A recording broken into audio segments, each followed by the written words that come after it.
Am I the a-hole for taking the house and seeking custody of my kids after my wife cheated on me with my brother? I'm 39 years old and I've spent 20 years in the military. I missed a lot of my kids' lives. Birthdays, first days of school, holidays. It broke my heart every time. But I told myself I was doing it for them. For my wife Lisa and our 2 kids. My daughter is 11 and my son is 8. Earlier this year, I made my 20 years and I got out. I had a civilian job lined up as an instructor at the local base. It pays fairly well and has stability, and it means I will finally be home for good. I have dreamed of sitting at the dinner table with my family every night, coaching my son's soccer team, being there when my daughter starts high school. Instead, the day I came home was the day my world collapsed. I drove up the street practically vibrating with excitement. I had flowers for Lisa, gifts for the kids, even champagne to celebrate my retirement. When I got to the door, I slid my key into the lock, but it didn't turn. I tried again, nothing. I jiggled it, nothing. My stomach sank, because if Lisa had changed the locks for safety, did that mean that there'd been a break-in? An incident of some sort she didn't tell me about, so I wouldn't worry? I rang the doorbell, nervous now, but still excited. The door opened, and it wasn't Lisa. It was my younger brother, Greg. He's 8 years younger than me, so while of course I've always loved him, as kids we weren't super close due to the age difference. He leaned against the doorframe, arms crossed, smirk on his face, like he owned the place. "Hey, brother, long time no see." "Why are you here? Where's Lisa?" I asked. "This isn't your home anymore," he said. I laughed, thinking it was some sick joke. Then I heard the best sound in the world. "Daddy's home!" My kids came running, barreling toward me with huge smiles. I leaned down, arms wide, ready to finally hold them. And then Greg's arms shot out, blocking their way. "He's not your dad anymore," Greg told them. "I am." I don't remember making a decision. My body just moved. I grabbed my kids and hugged them tight. My daughter buried her face in my neck and said, "Daddy, don't go." "I don't know what game you're playing, Greg, but these are my kids. I've been here for the last 18 months playing dad. Where have you been? Playing army man. They hardly even remember you." I kept hugging my kids. "Doesn't really seem like that, does it?" "Kids, get inside," Greg ordered. They reluctantly let go of me. "Get off my doorstep, bro. You're not welcome here anymore." I stood up, looked Greg in the eye, and said, "My name is on the deed, Greg. Not yours, not Lisa's. Mine." He smirked again. "We'll see about that." Then he slammed the door in my face. I went back to the truck and sat in it, breathing hard. The reality was hitting me. My brother was living in my house with my wife and kids. My wife who hadn't even come to the door. My mind strained to even take it in. It didn't seem real. I drove to my parents' place. They were horrified when I told them. My dad wanted to drive over and drag Greg out himself, but my mom convinced him to let me handle it legally. That night I called a lawyer. Within a week, Greg and Lisa were served with an eviction notice, 30 days to get out. Lisa blew up my phone the second she got it. "Is this real? You're evicting your own kids?" she yelled. "The audacity to evict your wife and kids! How could you do this to us?" I told her, "With the same audacity you had when you cheated on me with my brother, moved him into my house, and changed the locks." She hung up on me. I filed for divorce immediately. Lisa hasn't worked in years.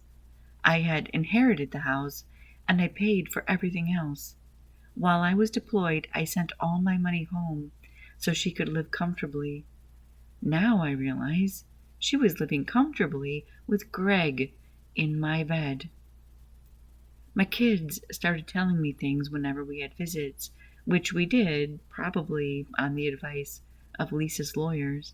They told me how Greg yelled at them constantly, even called them names for reasons like not eating fast enough or taking too long to use the bathroom, how he punished them for leaving toys out or not hanging their coat in the closet the moment they came in the door, how he told them often, not just once, that he only wanted mommy, not them. It might not be criminal, but it was cruel. And they made it clear Lisa did nothing to stand up for them. So I filed for custody of the kids. I can't explain the guilt I felt. I was halfway around the world thinking I was protecting them. I was saving for them. I was earning a retirement for them. But in reality, I'd left them in hell. So I fought for them. The divorce and custody case are still ongoing, but Lisa's family keeps messaging me, saying I went too far, that evicting her was cruel, but trying to take her kids was unforgivable. I don't see it that way. I see it as saving them. So, am I the a-hole for evicting my cheating wife and my brother and trying to take custody of my kids? The update.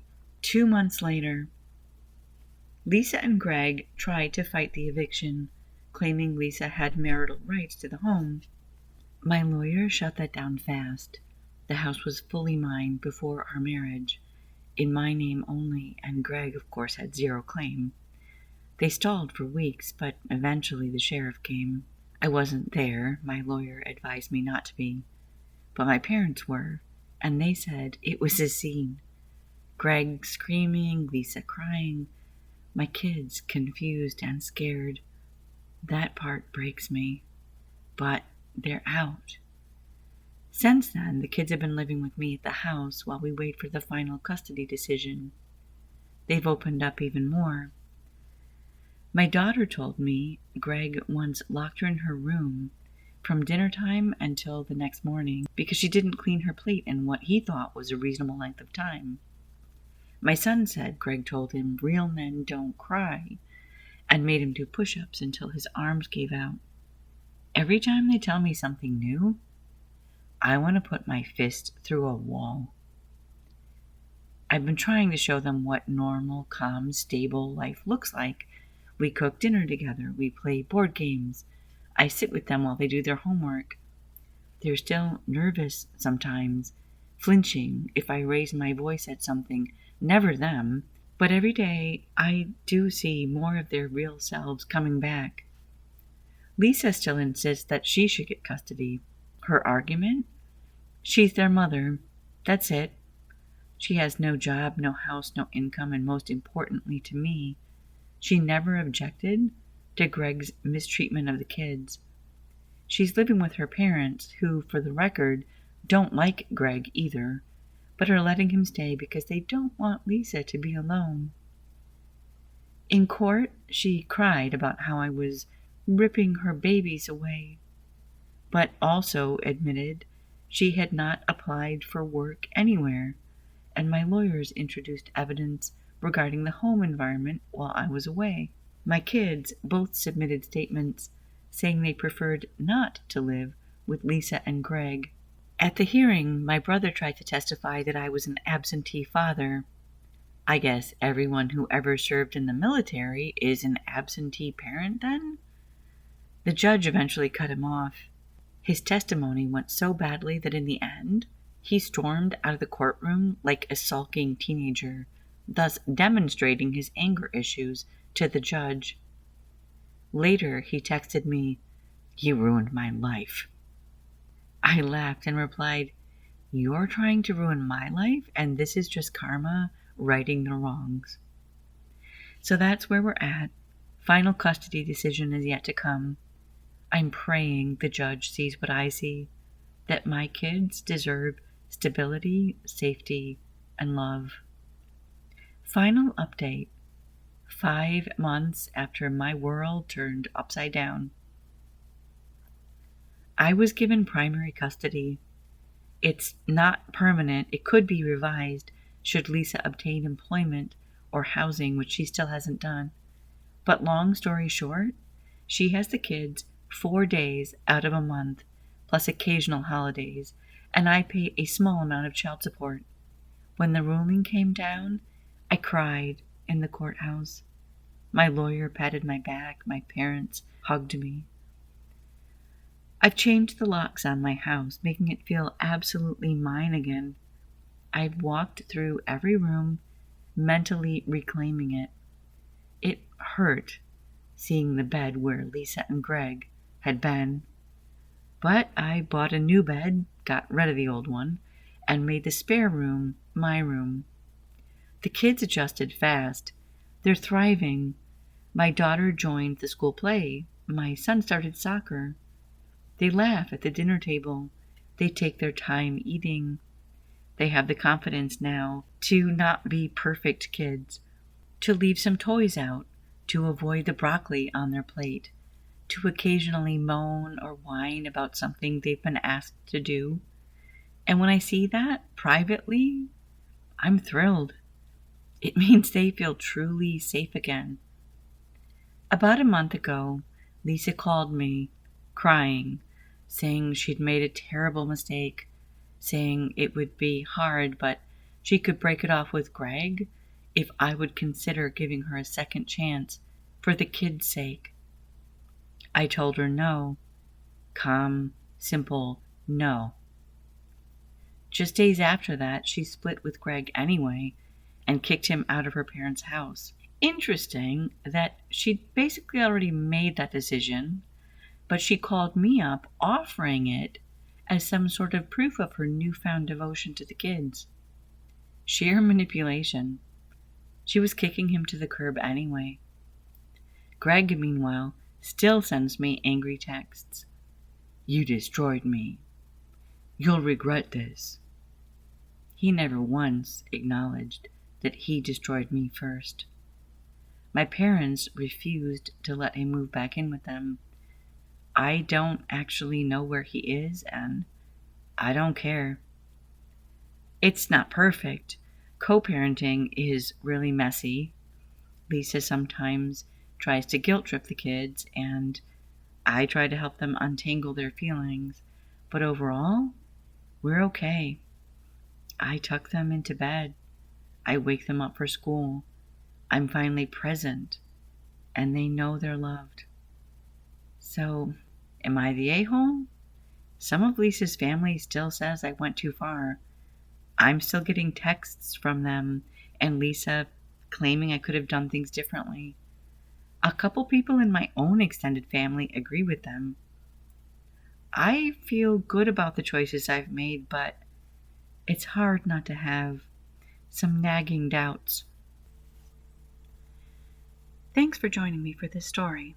If you enjoyed this reading, please hit like and subscribe so you don't miss future uploads.